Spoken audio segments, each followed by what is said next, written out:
اور آگے بڑھ کر علی پر تلوار کا وار کیا۔ علی رضی اللہ عنہ نے ڈھال آگے کر دی۔ وار اس قدر زبردست تھا کہ تلوار ڈھال کو کاٹ کر ان کی پیشانی پر جا لگی۔ وہ زخمی ہو گئے۔ زخم کھا کر وہ شیر کی طرح جھپٹے اور عبدود پر ایسا وار کیا کہ تلوار اس کے کندھے کو کاٹتی سینے تک آ گئی۔ وہ وہیں ڈھیر ہو گیا۔ اس کے گرتے ہی سیدنا علی رضی اللہ عنہ نے زور سے نعرہ تکبیر بلند کیا۔ اب عبدود کے کچھ ساتھی آگے بڑھے، لیکن وہ بھی اللہ کے شیر کے آگے نہ ٹھہر سکے، بھاگ نکلے۔ ان میں سے ایک نوفل بن عبداللہ خندق میں گرا۔ علی رضی اللہ عنہ نے اسے خندق میں اتر کر تلوار سے قتل کیا۔ رسول اللہ صلی اللہ علیہ وسلم نے بنو قریظہ کی طرف کوچ کا ارادہ کیا تو سیدنا علی رضی اللہ عنہ کو فوج کا جھنڈا دے کر آگے روانہ فرمایا۔ پھر آپ 3000 مجاہدین کے ساتھ روانہ ہوئے۔ لڑائی سے پہلے ہی بنو قریظہ ہمت ہار گئے اور ہتھیار ڈال دیے۔ مدینے سے 60 کلومیٹر دور فدق نامی یہودیوں کی بستی تھی۔ یہ یہودی خیبر کے یہودیوں کو مسلمانوں کے مقابلے پر اکسا رہے تھے۔ آپ صلی اللہ علیہ وسلم نے سیدنا علی کو 200 سوار دے کر ان کی طرف روانہ فرمایا۔ مسلمانوں نے ان لوگوں کو شکست دی، وہ بھاگ نکلے۔ مسلمانوں کے ہاتھ 500 اونٹ اور 2000 بکریاں لگی۔ وہ ان کو ہانک کر مدینے لے آئے۔ بیعت رضوان میں بھی سیدنا علی ساتھ تھے۔ صلح نامہ لکھنے کا کام ان کے سپرد ہوا۔ انہوں نے شروع میں بسم اللہ الرحمن الرحیم لکھا تو قریش کے نمائندے نے اس پر اعتراض کیا اور کہا ہم رحمان کو نہیں مانتے، لہٰذا یہ لکھا جائے بسمک اللہم۔ رسول کریم صلی اللہ علیہ وسلم کی ہدایت پر سیدنا علی نے یہی لکھ دیا۔ اب آپ نے ان سے فرمایا لکھو، یہ وہ شرطیں ہیں جو محمد رسول اللہ صلی اللہ علیہ وسلم نے قریش سے طے کی ہیں۔ سیدنا علی نے الفاظ لکھے تو قریشی نمائندے سہیل بن عمرو نے کہا جب ہم آپ کو اللہ کا رسول نہیں مانتے تو پھر صلح نامے میں یہ کیوں لکھا جائے، لہٰذا آپ محمد بن عبداللہ لکھوائیے۔ اس پر آپ نے فرمایا بے شک میں اللہ کا رسول ہوں، لیکن اے علی یہاں لکھ دو محمد بن عبداللہ۔ یہ سن کر سیدنا علی نے عرض کیا اے اللہ کے رسول صلی اللہ علیہ وسلم، مجھ میں تو یہ ہمت نہیں ہے کہ میں اپنے ہاتھ سے رسول اللہ کا لفظ مٹا دوں۔ ان کی بات سن کر رسول اللہ صلی اللہ علیہ وسلم نے اپنے ہاتھ سے رسول اللہ کے الفاظ مٹا دیے۔ اس کے بعد علی نے باقی معاہدہ تحریر کیا۔ جن یہودیوں کو شرارتوں کی وجہ سے مدینے سے نکالا گیا تھا وہ خیبر کے قلعوں میں جمع ہو گئے۔ بہت سے یہودی وہاں پہلے سے تھے۔ یہ سب مسلمانوں کے خلاف سازشوں سے باز نہیں آ رہے تھے، چنانچہ آپ نے ان کی سرکوبی کا فیصلہ فرمایا۔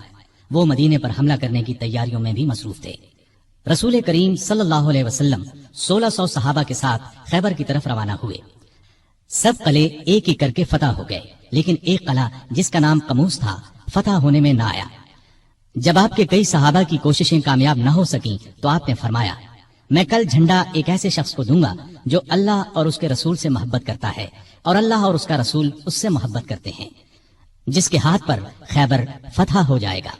دوسرے دن جب تمام صحابہ اس جھنڈے کے منتظر تھے کیونکہ وہ سب اللہ اور اس کے رسول سے محبت کرتے تھے، رسول اللہ صلی اللہ علیہ وسلم نے پوچھا علی کہاں ہیں؟ بتایا گیا ان کی آنکھیں دکھتی ہیں۔ آپ نے انہیں بلایا، آنکھوں میں اپنا لعاب لگایا، وہ اسی وقت ٹھیک ہو گئیں۔ آپ نے انہیں جھنڈا دے کر قموس کی طرف روانہ فرمایا۔ اس قلعے کا حاکم مرحب تھا، یہودیوں کے نامی گرامی بہادروں میں سے ایک۔ سیدنا علی قموس کے سامنے پہنچے تو مرحب زرہ لگا کر اکڑتا ہوا باہر نکلا۔ سیدنا علی کو مقابل دیکھا اور بولا کیا مسلمانوں کی فوج میں تم سے بہتر کوئی آدمی نہیں؟ خیبر جانتا ہے کہ میں مرحب ہوں، ہتھیار بند، بہادر، تجربے کار اور لڑائی کے بھڑکتے شعلوں کا مقابلہ کرنے والا۔ سیدنا علی نے اس کے جواب میں فرمایا میں وہ شخص ہوں کہ میری ماں نے میرا نام حیدر رکھا، جنگل کے شیر کی طرح ہیبت ناک اور بہادر، میں دشمن کو آنکھ جھپکنے میں ختم کر دیتا ہوں۔ مرحب نے آگے بڑھ کر تلوار کا وار کیا۔ سیدنا علی تیزی سے ایک طرف ہو گئے، پھر انہوں نے مرحب پر ایسا بھرپور وار کیا کہ ان کی تلوار اس کے خود کو کاٹ کر کھوپڑی میں اتر گئی۔ پھر فوج کو لے کر آگے بڑھے، قلعے کا دروازہ توڑ کر اندر گھس گئے۔ اس طرح قموس بھی فتح ہو گیا، سارے خیبر پر مسلمانوں کا قبضہ ہو گیا۔ واپس لوٹے تو آپ صلی اللہ علیہ وسلم نے ان کی پیشانی کو چوم لیا، فرمایا اللہ تجھ سے راضی ہوا اور میں بھی۔ سیدنا علی یہ سن کر رونے لگے۔ یہ رونا خوشی کا تھا۔ اس موقع پر کچھ لوگ جو حبشہ میں رہ گئے تھے لوٹ آئے۔ ان میں سیدنا علی کے بھائی جعفر بن ابی طالب رضی اللہ عنہ بھی تھے۔ ان کے آنے کی بھی سب کو بہت خوشی تھی۔ کئی سال کے بچھڑے بھائی ایک دوسرے سے ملے تو آنکھوں سے آنسو بہ نکلے۔ 7 ہجری میں رسول اللہ صلی اللہ علیہ وسلم اپنے بہت سے صحابہ کے ساتھ عمرے کے لیے روانہ ہوئے۔ ان میں علی بھی شامل تھے۔ عمرے سے فارغ ہو کر مسلمان 3 دن بعد مکے سے نکل آئے اور مدینے کی طرف روانہ ہوئے۔ غزوہ موتا میں آپ کے بھائی جعفر بن ابی طالب شہید ہو گئے تو آپ کو بہت صدمہ ہوا۔ نبی کریم صلی اللہ علیہ وسلم نے آپ کو دلاسا دیا۔ ان کی شہادت کے بعد جعفر بن ابی طالب کے بچوں کی پرورش علی نے کی۔ ان کے بیٹے عبداللہ جوان ہوئے تو سیدنا علی نے اپنی بیٹی زینب کی شادی ان سے کی۔ مکے کی فتح کے موقع پر بھی سیدنا علی ساتھ تھے۔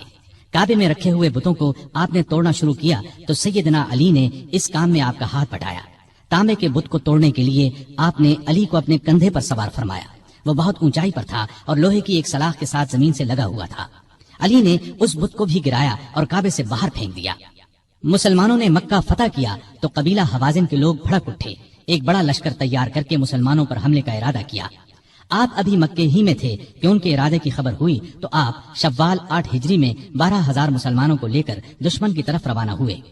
حنین کے مقام پر دونوں فوجیں آمنے سامنے ہوئیں۔ دشمن نے یہ چال چلی کہ رات کے وقت آس پاس کی پہاڑیوں میں اپنے تیر انداز بٹھا دیے تھے۔ انہوں نے مسلمانوں پر اچانک تیروں کی بارش کر دی۔ اسلامی فوج میں مکے کے 2,000 ایسے لوگ بھی تھے جو کچھ ہی دن پہلے اسلام لائے تھے۔ وہ تیروں کی بوچھاڑ سے گھبرا کر پیچھے ہٹے۔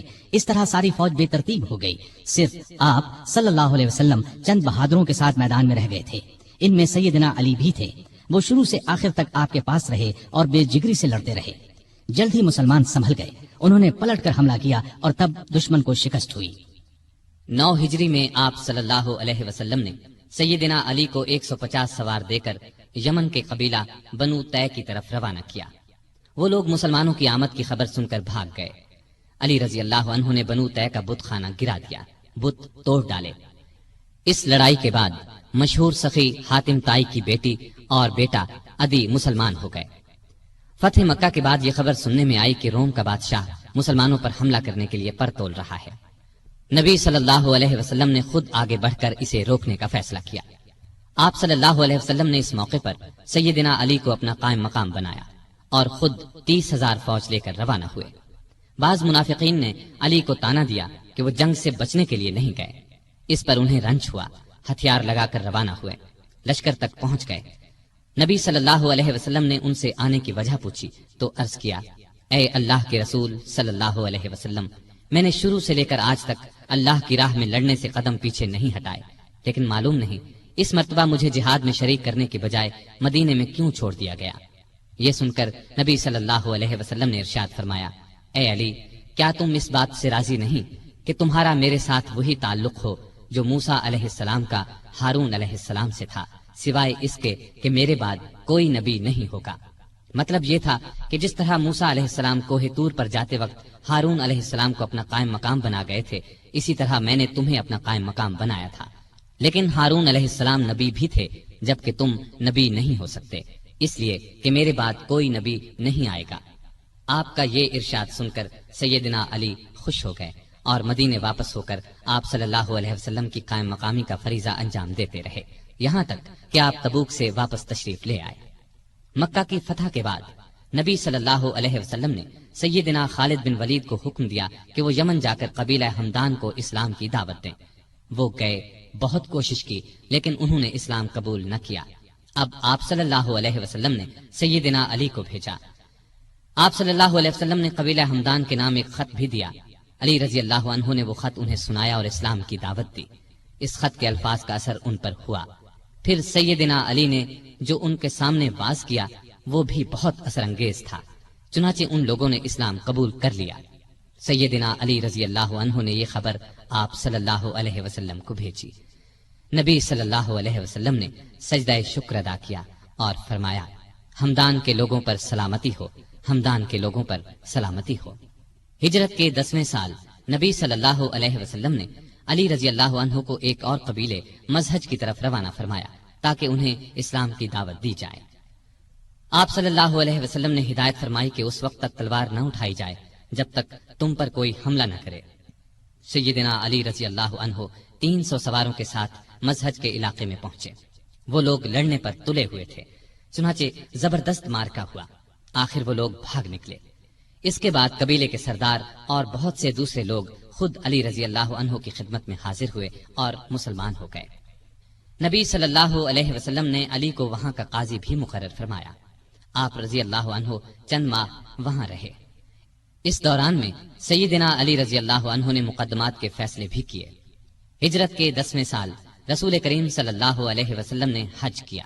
سیدنا علی بھی یمن سے آ کر اس یادگار حج میں شریک ہوئے۔ انہوں نے رسول اللہ صلی اللہ علیہ وسلم کے حکم پر قربانی کے اونٹوں کا گوشت تقسیم کیا۔ حج سے واپس آنے کے کچھ ہی عرصے بعد نبی صلی اللہ علیہ وسلم بیمار ہوئے۔ ہجرت کے 11ویں سال آپ صلی اللہ علیہ وسلم اس دنیا سے تشریف لے گئے۔ یہ صدمہ علی رضی اللہ عنہ کی زندگی کا سب سے بڑا صدمہ تھا۔ انہوں نے عباس رضی اللہ عنہ، ان کے 2 بیٹوں قسم اور فضل رضی اللہ عنہم اور ایک انصاری صحابی کے ساتھ مل کر آپ صلی اللہ علیہ وسلم کو غسل دیا۔ اس وقت انہوں نے نبی صلی اللہ علیہ وسلم کے جسم اطہر کو اپنے بدن سے لگا رکھا۔ قبر مبارک تیار ہو گئی تو سیدنا علی نے فضل بن عباس، اسامہ بن زید اور عبد الرحمن بن عوف رضی اللہ عنہم کے ساتھ مل کر نبی صلی اللہ علیہ وآلہ وسلم کو قبر میں اتارا۔ آپ صلی اللہ علیہ وسلم کے بعد مسلمانوں نے سیدنا ابو بکر صدیق رضی اللہ عنہ کو خلیفہ چن لیا۔ 6 ماہ بعد سیدہ فاطمہ رضی اللہ عنہا بھی اس دنیا سے رحلت کر گئیں۔ ابو بکر کو علی سے بہت محبت تھی، ان کی بہت عزت کرتے تھے، خلافت کے کاموں میں ان سے مشورے بھی لیتے تھے۔ علی بھی ان سے اسی طرح محبت کرتے تھے۔ مرتد ہو جانے والوں سے جنگ ہوئی تو علی نے بھی دوسرے صحابہ کے ساتھ مل کر ان کا مقابلہ کیا۔ ابو بکر رضی اللہ عنہ نے وفات پائی تو حضرت علی رضی اللہ عنہ ان کے دروازے پر آئے اور فرمایا، آپ پر اللہ کی رحمت ہو، آپ رسول اللہ صلی اللہ علیہ وسلم کے پیارے ساتھی اور مدد کرنے والے، اللہ سے سب سے زیادہ ڈرنے والے اور سب سے بڑھ کر دین کو نفع پہنچانے والے تھے۔ اس کے بعد دیر تک ان کی خوبیوں اور بھلائیوں کا ذکر کرتے رہے۔ ابو بکر کی وفات کے بعد عمر فاروق رضی اللہ عنہ خلیفہ بنے۔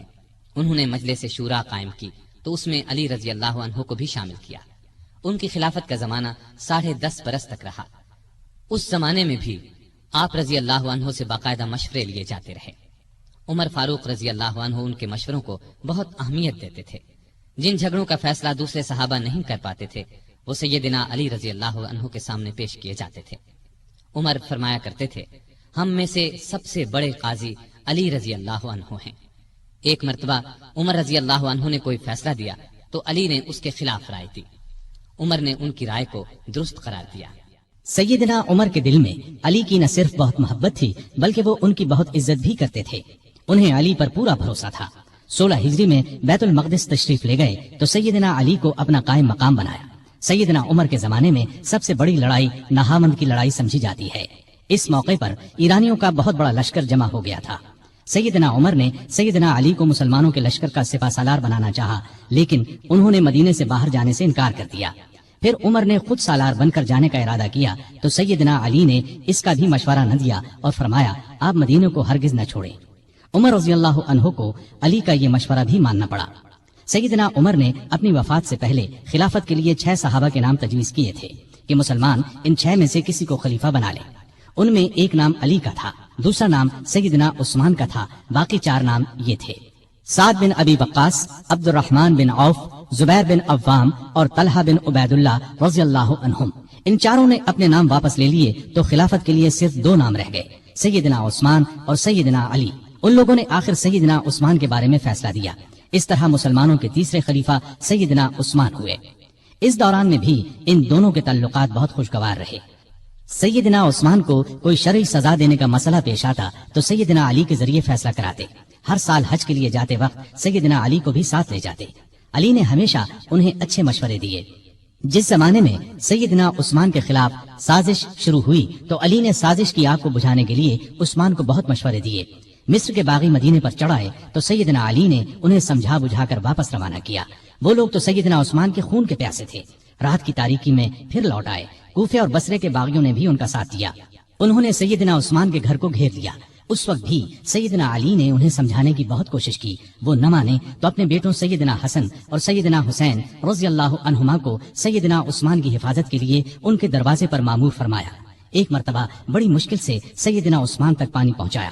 اس جھڑپ میں حسن زخمی ہوئے۔ پھر کچھ باغی دیوار پھاند کر اندر داخل ہوئے اور سیدنا عثمان کو شہید کر دیا۔ ان کی شہادت کے بعد مدینے کی حالت عجیب تھی۔ شہر پر ان باغیوں کا قبضہ تھا۔ ہر طرف افراتفری کا عالم تھا۔ لاکھوں مربع میل پر پھیلی ہوئی اسلامی سلطنت کا کوئی سربراہ نہیں تھا۔ ان سب کا خیال تھا کہ اس نازک وقت میں علی رضی اللہ عنہ ہی خلافت کے لائق ہیں۔ آخر سیدنا علی سے درخواست کی گئی کہ وہ خلافت کی ذمہ داری سنبھالے، لیکن انہوں نے صاف انکار کر دیا۔ ان کے انکار سے حالات اور بھی نازک ہو گئے، اس لیے کہ خلافت کی جگہ زیادہ دن تک خالی نہیں چھوڑی جا سکتی تھی۔ اب مہاجرین، انصار اور مدینے میں موجود تمام لوگوں نے سیدنا علی سے سخت اصرار کیا کہ وہ خلیفہ بننا منظور کر لیں۔ یہ درخواست کرنے والوں میں باغی بھی شامل تھے۔ آخر سیدنا علی کو ان سب کی بات ماننا پڑی اور خلافت کا بوجھ اٹھانے کے لیے تیار ہو گئے۔ چنانچہ سیدنا عثمان کی شہادت کے 3 دن یا 6 دن بعد مدینے میں موجود تمام لوگوں نے مسجد نبوی میں سیدنا علی کے ہاتھ پر بیعت کر لی۔ اس طرح وہ مسلمانوں کے چوتھے خلیفہ راشد بنے۔ وہ 4.25 سال تک خلیفہ رہے۔ اس ساری مدت وہ سخت مشکلات میں گھرے رہے۔ کوئی اور ہوتا تو شاید ہمت ہار جاتا، لیکن وہ اللہ کے بھروسے پر تمام مشکلات اور مصیبتوں کا آخری دم تک بڑے حوصلے اور پامردی کے ساتھ مقابلہ کرتے رہے۔ خلیفہ بنتے ہی سب سے پہلی مشکل یہ پیش آئی کہ عثمان کے قاتلوں کو کس طرح پکڑا جائے۔ سیدنا عثمان کی شہادت کوئی معمولی واقعہ نہیں تھی۔ جو ہی سیدنا عثمان کی شہادت کی خبر چاروں طرف پھیلی، لاکھوں مسلمان غم اور غصے سے تڑپ اٹھے۔ ہر طرف سے بس یہی آواز بلند ہونے لگی، عثمان کے خون کا بدلہ لیا جائے، ان کے قاتلوں کو پکڑ کر سخت سزا دی جائے۔ سیدنا علی رضی اللہ عنہ بھی قاتلوں کو پکڑنا چاہتے تھے، لیکن مشکل یہ تھی کہ جو لوگ سیدنا عثمان رضی اللہ عنہ کے مکان کو گھیرنے میں شریک تھے ان کی تعداد ہزاروں میں تھی۔ ان میں سے قاتلوں کو تلاش کرنا آسان کام نہ تھا۔ کسی خاص شخص کے خلاف موقع کا کوئی گواہ موجود نہ تھا۔ سیدنا عثمان رضی اللہ عنہ کی شہادت کے وقت صرف ان کی زوجہ محترمہ نائلہ رضی اللہ عنہا ان کے پاس موجود تھی۔ شوہر کو بچانے کی کوشش میں ان کے ہاتھ کی 3 انگلیاں کٹ گئی تھیں۔ ان سے پوچھا گیا تو انہوں نے صرف اتنا بتایا کہ 3 آدمی اندر آئے تھے، ان میں سے ایک محمد بن ابی بکر تھے۔ یہ ابو بکر کے چھوٹے بیٹے تھے۔ والد کی وفات کے بعد ان کی پرورش سیدنا علی نے کی تھی۔ ان کے علاوہ 2 آدمیوں کے بارے میں نائلہ رضی اللہ عنہا نے بتایا کہ وہ انہیں نہیں پہچانتی۔ علی رضی اللہ عنہ نے محمد بن ابی بکر کو پکڑ کر پوچھا تو انہوں نے کہا، میں مکان میں داخل ضرور ہوا تھا، لیکن جب عثمان رضی اللہ عنہ نے مجھ سے فرمایا کہ بھتیجے تمہارے والد زندہ ہوتے تو انہیں تمہاری یہ حرکت پسند نہ آتی، تو میں شرمندہ ہو کر پیچھے ہٹ گیا اور باہر نکل گیا۔ نائلہ رضی اللہ عنہا نے بھی محمد بن ابی بکر کی بات کی تصدیق کی۔ غرض اس طرح اصل قاتلوں کا پتہ نہ چل سکا اور سیدنا علی رضی اللہ عنہ کوئی کاروائی نہ کر سکے۔ بہت سے لوگ اس موقع پر اس شک میں مبتلا ہو گئے کہ سیدنا علی رضی اللہ عنہ جان بوجھ کر قاتلوں کو نہیں پکڑ رہے۔ اس شک کی ایک وجہ یہ تھی کہ سارے باغی علی رضی اللہ عنہ کی بیعت کر چکے تھے اور بہت سے تو ان کی فوج میں شامل ہو گئے تھے۔ اس وقت کے حالات یہ اجازت نہیں دیتے تھے کہ ان سب کو چن چن کر فوج سے نکال دیا جائے۔ اسلام کا قانون بھی یہ اجازت نہیں دیتا کہ گواہی کے بغیر کسی کو قاتل ٹھہرایا جائے۔ تاہم اکثر لوگ سیدنا علی کی مشکلات سے پوری طرح آگاہ تھے۔ علی سے یہ بات ثابت ہے کہ قسم اٹھا کر فرماتے تھے کہ میں عثمان کی شہادت سے بالکل بری ہوں۔ اس زمانے میں آپ نے یہ قدم اٹھایا کہ سیدنا عثمان کے گورنروں کو ہٹا کر ان سب کی جگہ نئے گورنر مقرر فرمائے۔ نئے گورنر اپنے اپنے صوبے اور علاقے میں پہنچ گئے۔ پرانے گورنروں نے ان کے لیے جگہ چھوڑ دی۔ امیر معاویہ رضی اللہ عنہ نے گورنری سے دستبردار ہونے سے انکار کر دیا۔ ان کی جگہ سیدنا علی نے سہل بن حنیف کو شام کا گورنر مقرر فرمایا تھا۔ یہ جب شام کی سرحد پر پہنچے تو امیر معاویہ رضی اللہ عنہ کی فوج نے انہیں واپس جانے پر مجبور کر دیا اور سیدنا معاویہ نے ان کے ذریعے سیدنا علی رضی اللہ عنہ کو یہ پیغام پہنچایا، جب تک عثمان کے قاتلوں کو نہیں پکڑا جائے گا وہ گورنری سے دستبردار نہیں ہوں گے۔ گویا سیدنا علی کے راستے میں سب سے پہلی یہ رکاوٹ پیش آئی۔ ابھی وہ اس کی طرف پوری طرح توجہ نہیں دے سکے تھے کہ ایک اور مشکل پیش آ گئی۔ سیدنا عثمان کی شہادت سے پہلے امت کی ماں سیدہ عائشہ رضی اللہ عنہا حج کے لیے مکہ گئی تھی۔ حج کے بعد مکے سے واپس آ رہی تھی کہ راستے میں ان کے ایک قریبی رشتہ دار ملے۔ انہوں نے بتایا کہ سیدنا عثمان شہید کر دیے گئے ہیں اور لوگوں نے سیدنا علی کے ہاتھ پر بیعت کر لی ہے، لیکن مدینے میں ابھی تک فتنہ اور فساد پھیلا ہوا ہے۔ یہ خبر سن کر وہ مکے کی طرف واپس پلٹ گئیں۔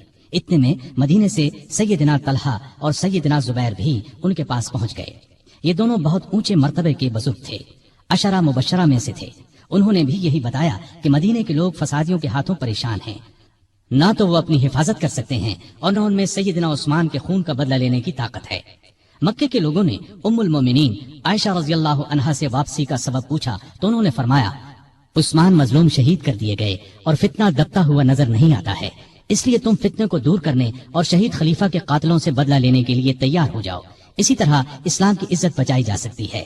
اس پر ہزارہا مسلمان سیدہ عائشہ، زبیر اور طلحہ کے ساتھ ہو لیے۔ اس لشکر نے بصرہ پہنچ کر اس پر قبضہ کر لیا۔ جب سیدنا علی کو خبر ملی تو وہ بھی اپنا لشکر لے کر بصرہ کے قریب پہنچ گئے اور صلح کی کوشش شروع کر دی۔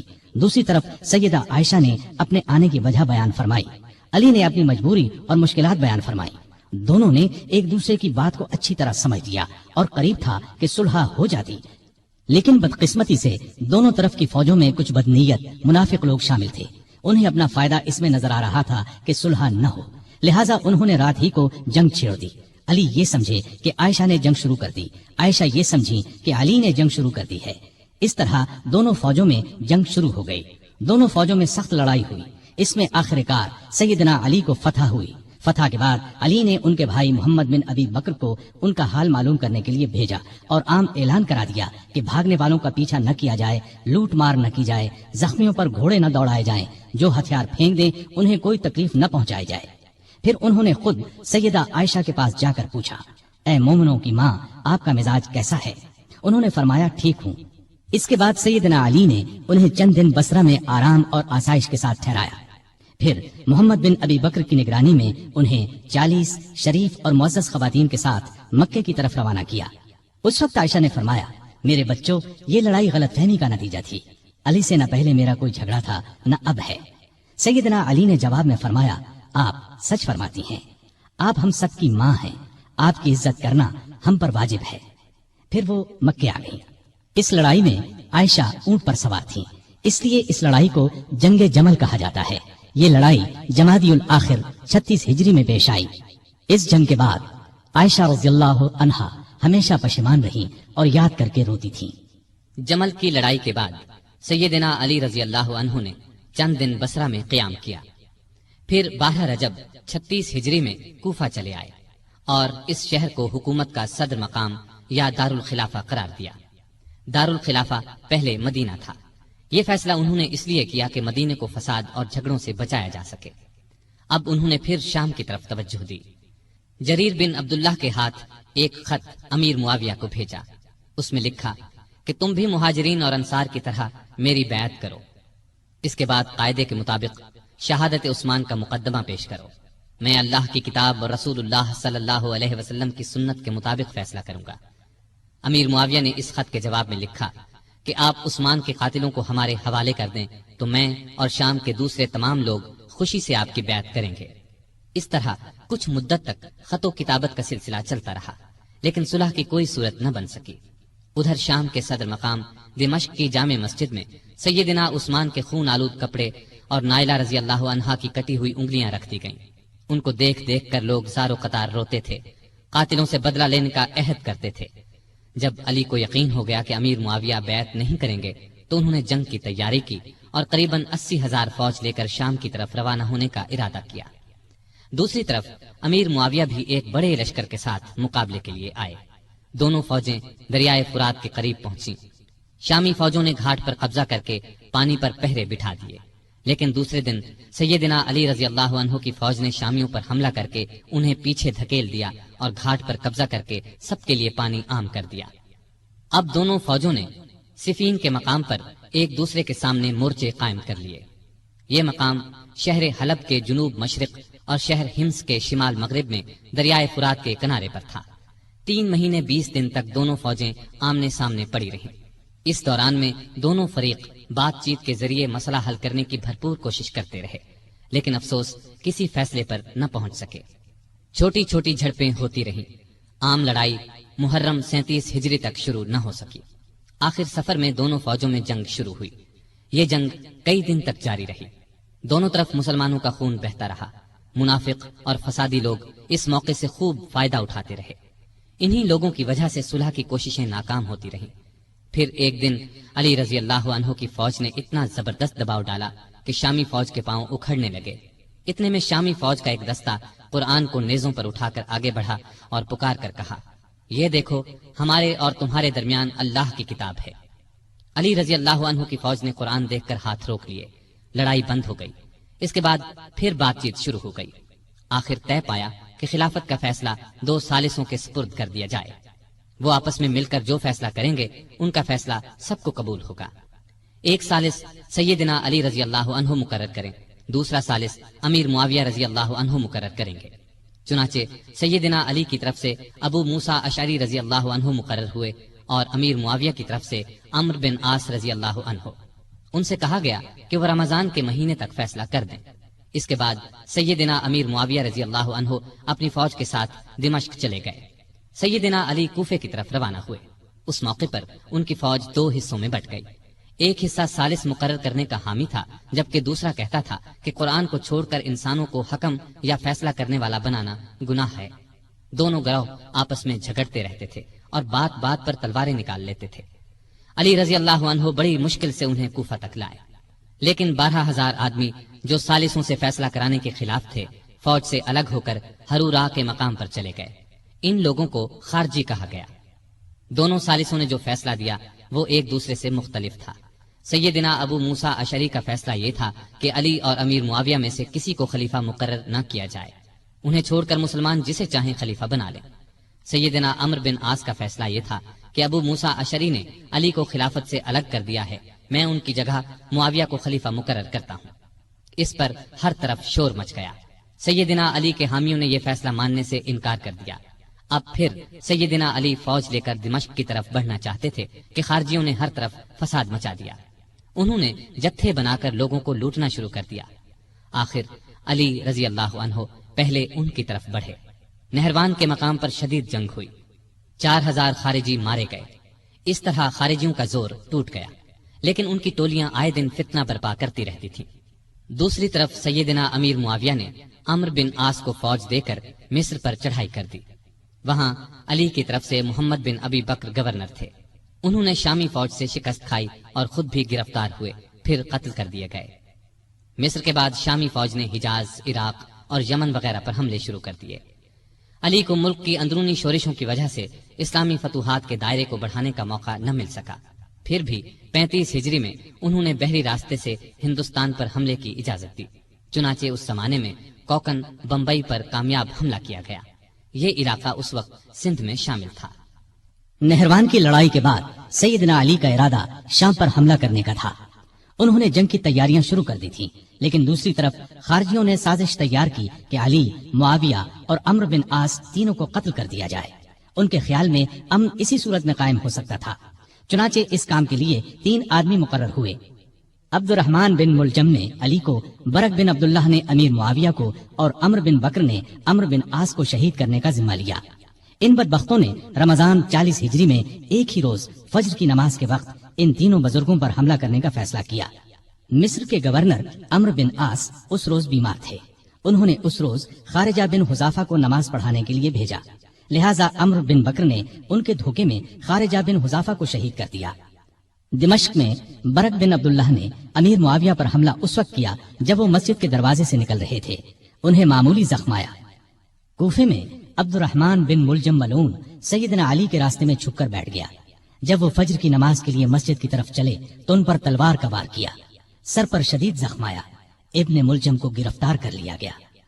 سیدنا علی نے اپنے بیٹوں حسن اور حسین کو بلا کر کچھ نصیحتیں کی اور اپنے قاتل کے بارے میں فرمایا، اسے کھانا کھلاؤ، پانی پلاؤ اور اچھی طرح رکھو۔ اگر میں اس زخم سے مر جاؤں تو اسے قتل کرنا، شریعت کا یہی حکم ہے۔ اس کے ناک اور کان وغیرہ نہ کاٹنا۔ اگر میں بچ گیا تو میری مرضی، چاہے اس سے بدلہ لوں یا معاف کر دوں۔ ابن ملجم کی تلوار زہر آلود تھی، وہ اس زخم سے شہید ہو گئے۔ انا للہ و انا الیہ راجعون۔ یہ رمضان کی 17، 18، 19، 20 یا 21 میں سے کوئی تاریخ تھی۔ ہجرت کا 40واں سال تھا اور ان کی عمر اس وقت 63 سال تھی۔ سیدنا علی کو اپنی خلافت کے زمانے میں سکون کا سانس لینا نصیب نہ ہوا، پھر بھی انہوں نے ملکی انتظامات کے سلسلے میں کوئی کسر اٹھا نہ رکھی۔ مزاج میں حد درجے سادگی تھی، اللہ کا خوف بے پناہ تھا۔ فقیرانہ زندگی بسر کی، گورنروں اور افسروں کی سخت نگرانی کرتے تھے۔ کسی عہدیدار کے خلاف شکایت ملتی تو اس کے خلاف کارروائی کرتے۔ آپ کو عدل و انصاف کا حد درجے خیال تھا، سب سے پورا انصاف کرتے تھے، یہاں تک کہ اپنی ذات سے بھی انصاف کرتے۔ ہر ایک کے لیے ان کا دروازہ ہر وقت کھلا رہتا تھا۔ بلا روک ٹوک کوئی بھی ان کے پاس آ سکتا تھا۔ رعایا پر بہت مہربان تھے، ان کی بہتری کے لیے جو ہو سکتا تھا کرتے تھے۔ بازاروں میں گشت کرتے تھے، بیت المال میں جو رقم جمع ہوتی تھی کھلے دل کے ساتھ غریبوں، مسکینوں اور دوسرے حقداروں میں تقسیم فرما دیتے۔ غیر مسلموں کے ساتھ بھی اچھا برتاؤ کرتے تھے۔ بصرے کے گورنر عثمان بن حنیف نے کسی امیر آدمی کی دعوت قبول کر لی۔ آپ کو اطلاع ملی تو اسے لکھا، اے ابن حنیف، میں نے سنا ہے کہ بصرے کے ایک دولت مند نے تمہیں بڑی شاندار دعوت دی۔ تم نے یہ دعوت قبول کر لی اور قسم قسم کے کھانے بڑے اطمینان اور بڑے مزے سے کھائے۔ مجھے تم سے یہ امید نہیں تھی کہ تم اس قسم کی دعوتوں میں شریک ہوا کرو گے جن میں غریبوں کو پوچھا تک نہیں جاتا۔ اپنے حق سے زیادہ بیت المال سے ایک پیسہ بھی لینا حرام سمجھتے تھے۔ ملک کی حفاظت کے لیے چھوٹی بڑی فوجی چھاونیاں قائم کی، کئی مضبوط قلعے بنوائے، دریائے فرات پر ایک پل بنوایا، بعض جگہوں پر مسجدیں بھی بنوائیں۔ عمر بھر کسی نہ کسی صورت دین کی خدمت کرتے رہے۔ کافروں کے خلاف تمام بڑی بڑی لڑائیوں میں رسول اللہ صلی اللہ علیہ وسلم کے ساتھ رہے۔ ہر لڑائی میں جان ہتھیلی پر رکھ کر لڑے۔ یمن کے ہزاروں لوگوں کو اپنی کوششوں سے مسلمان بنایا۔ ان کو ایک بار اطلاع ملی کہ کچھ لوگ ہیں جو انہیں معبود مانتے ہیں۔ آپ نے ان لوگوں کو پکڑوایا اور سخت سزا دی۔ البتہ جن لوگوں نے توبہ کی انہیں چھوڑ دیا۔ سیدنا علی رضی اللہ عنہ نے مثالی زندگی بسر کی۔ تمام زندگی معمولی سے مکان میں رہے۔ دروازے پر کوئی دربان نہیں ہوتا تھا۔ شان اور شوکت سے نفرت تھی۔ کپڑوں میں پیوند لگے ہوتے، پیوند خود ہی لگا لیتے۔ دکانداروں کو چیک کرتے تھے، اپنا وظیفہ اور دوسری آمدنی خیرات کر دیتے تھے۔ ایک دن اپنے خادم قمبر کو بازار لے گئے، اپنے لیے موٹا جھوٹا کپڑا خریدا، اس کے لیے قیمتی۔ اس نے کہا، میرے لیے ایسے کپڑے کی کیا ضرورت تھی؟ آپ نے فرمایا، بھئی تم جوان ہو، تمہارے لیے اچھا کپڑا ہونا چاہیے، میرا کیا ہے، بوڑھا ہوں، بازار سے سودا خود لاتے۔ زریر نامی شخص نے آپ کے دسترخوان پر سادہ کھانا دیکھ کر کہا، آپ کو پرندوں کا گوشت پسند نہیں؟ آپ نے فرمایا، خلیفہ کو مسلمانوں کے مال میں صرف 2 پیالوں کا حق ہے، ایک خود کھائے یا اپنے بچوں کو کھلائے، دوسرا اللہ کی مخلوق کے سامنے پیش کر دے۔ عید سے چند روز پہلے کسی نے آپ کے کپڑوں میں پیوند دیکھ کر کہا، امیر المومنین، آپ 2 درہم میں ایک نیا جوڑا کیوں نہیں خرید لیتے؟ آپ نے فرمایا، مجھے شرم آتی ہے کہ میں نئے کپڑے پہنوں اور کوفے میں ہزاروں آدمیوں نے پرانے کپڑے پہن رکھے ہوں۔ کہیں سے مال آتا تو تمام کا تمام تقسیم کر دیتے، اس میں سے اپنے لیے کوئی خاص چیز لیتے نہ رشتہ داروں کو ان کے حصے سے زیادہ دیتے۔ ایک مرتبہ آپ کی زرہ گم ہو گئی۔ چند دن بعد وہ زرہ ایک یہودی کے پاس نظر آئی۔ آپ نے اس سے کہا، یہ زرہ میری ہے، تمہارے پاس کہاں سے آ گئی؟ اس نے کہا، نہیں، زرہ میری ہے۔ سیدنا علی رضی اللہ عنہ امیر المؤمنین تھے، چاہتے تو اس سے زبردستی لے سکتے تھے، لیکن انہوں نے ایسا نہیں کیا۔ معاملہ کوفے کے قاضی شریح کی عدالت میں لے گئے۔ قاضی صاحب نے آپ کا دعویٰ سنا، یہودی کا جواب سنا، پھر علی سے کہا، اپنے گواہ لائیے۔ انہوں نے فرمایا، میرا بیٹا حسن اور غلام قمبر اس بات کے گواہ ہیں کہ زرہ میری ہے، ان کی گواہی لے لیں۔ قاضی صاحب نے کہا، بیٹے کی باپ کے حق میں اور غلام کی آقا کے حق میں گواہی قبول نہیں کی جا سکتی۔ اس پر سیدنا علی نے فرمایا، عجیب بات ہے، آپ حسن کی گواہی قبول نہیں کرتے، کیا آپ کو معلوم نہیں ہے کہ رسول اللہ صلی اللہ علیہ وسلم نے حسن اور حسین کو جنت کے جوانوں کے سردار فرمایا ہے؟ قاضی صاحب نے کہا، مجھے یہ بات معلوم ہے، لیکن میں حسن کی گواہی نہیں لوں گا۔ اگر کسی کے رتبے کو دیکھ کر فیصلہ دینا ہوتا تو آپ کا یہ فرمانا ہی کافی تھا کہ زرہ میری ہے۔ یہ سن کر علی نے خوش ہو کر فرمایا، مجھے آپ کا فیصلہ منظور ہے، یہ زرہ یہودی کے پاس ہی رہے گی۔ ان کی بات سن کر یہودی پکار اٹھا۔ قاضی صاحب نے جو فیصلہ دیا اور علی نے جس طرح اس فیصلے کو مانا، اس سے مجھے یقین ہو گیا کہ آپ کا دین سچا ہے، یہ زرہ واقعی علی رضی اللہ عنہ کی ہے۔ اس کے ساتھ ہی وہ کلمہ پڑھ کر مسلمان ہو گیا۔ آپ درمیانے قد کے دوہرے بدن کے تھے، چہرہ بہت خوبصورت اور باروب رونق والا تھا۔ خیبر کی لڑائی کے موقع پر رسول اللہ صلی اللہ علیہ وسلم نے آپ کو دعا دی تھی، اے اللہ، علی سے گرمی سردی کا اثر دور کر دے۔ اس دعا کا یہ اثر تھا کہ آپ ہر موسم میں ہر طرح کا کپڑا پہن لیتے تھے۔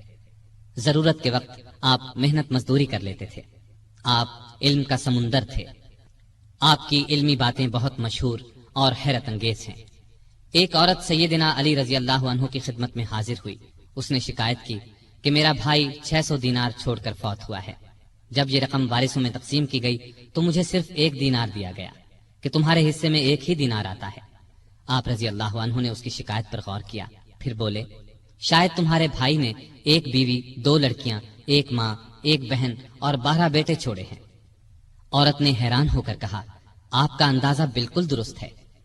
اس پر سیدنا علی رضی اللہ عنہ نے فرمایا، تب تمہارے حصے میں 1 ہی دینار آتا ہے۔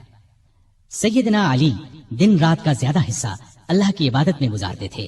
نماز پڑھتے تو اللہ کی ذات کے سوا کسی چیز کا ہوش نہ رہتا۔ صدیق اکبر، فاروق اعظم اور عثمان ذو النورین رضی اللہ عنہم اپنے دور خلافت میں سیدنا علی سے خاص معاملات میں مشورہ کرتے تھے۔ شجاعت سیدنا علی کا خاص وصف تھا۔ اتنے بہادر اور نڈر تھے کہ طاقتور سے طاقتور دشمن کی پرواہ نہیں کرتے تھے۔ تبوک کے علاوہ قریب ہر لڑائی میں وہ شریک رہے۔ انہیں اللہ کا شیر لقب ملا۔ نہتے پر وار نہیں کرتے تھے۔ ایک لڑائی میں اپنے دشمن کو گرا لیا، اسے قتل کرنے لگے تو اس نے ان کے منہ پر تھوک دیا، وہ فوراً اس کے سینے سے اتر آئے، اس کی جان بخش دی۔ کسی نے پوچھا، آپ نے اسے کیوں چھوڑ دیا؟ فرمایا، میں تو اس سے اللہ کے لیے لڑ رہا تھا، اس نے جو حرکت کی تو اس پر مجھے غصہ آ گیا، اب میں اسے قتل کرتا تو گویا اس قتل میں میرا غصہ بھی شامل ہوتا، اس کا مطلب یہ ہوتا کہ میں نے اسے اپنی ذات کے لیے قتل کیا ہے۔ سیدنا علی کی بہادری کے واقعات ہمیشہ تابندہ رہیں گے۔